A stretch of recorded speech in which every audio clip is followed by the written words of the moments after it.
Ever confronted with a seemingly random choice in a game and wish you could influence the outcome? Well, many times you can. Today, we'll be looking at Adventure Island 2. In particular, the bonus room at the end of each level. These rooms present a roulette of eggs from which the player, controlling Master Higgins, must choose one to retrieve its contents. In most cases, these eggs offer an assortment of points, but if you're lucky, it's possible to get an extra life instead. Let's take a look at the way the game randomizes these rewards and see if we can boost our chances of grabbing those extra lives.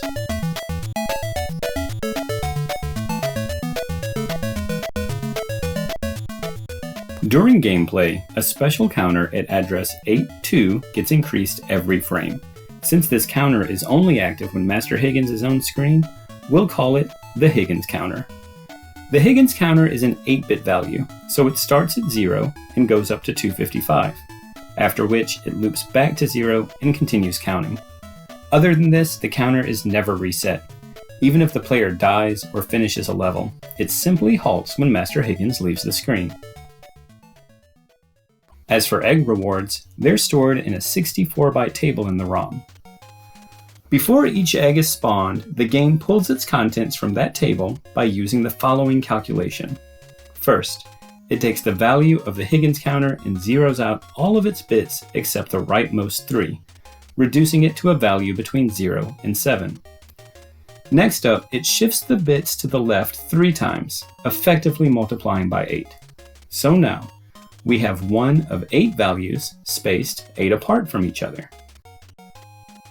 Lastly, it adds the number of eggs spawned so far.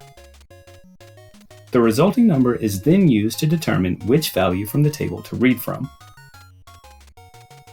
Although the calculation is run for every egg that spawns, the eggs spawn in 16-frame intervals, resulting in consecutive reads from the table as the number of eggs on screen increases.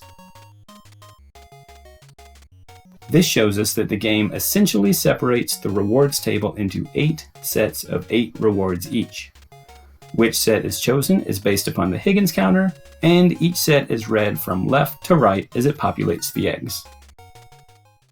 So far, we've established that we can't realistically predict the value of the Higgins counter, nor can we manipulate or detect which set is chosen as we enter the bonus room.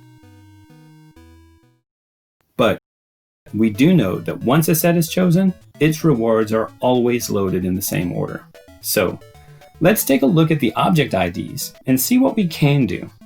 Of the 64 possible eggs, there are only 7 extra lives, and there's never more than 1 extra life in a set. In fact, the first set doesn't even have an extra life in it.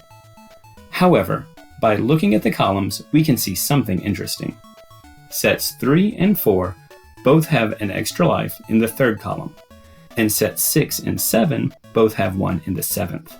So, always aiming for the 3rd or 7th eggs gives us a 2 out of 8 or 25% chance of getting an extra life, more than double the chances of choosing an egg randomly. This data can help players who don't need extra lives as well. If playing for high score, choosing the 4th egg can double your chances of getting the maximum amount of points, 2,000. Also, whether for score or lives, it's best to avoid the 1st and 6th eggs, which never house anything of merit. To sum up, even when we can't fully control every random element in a game, taking a look under the hood like this can often help us influence them. Hopefully this will be beneficial the next time you take Master Higgins dino riding and damsel rescuing. Thanks for tuning in, and check back next time for more Secrets Revealed.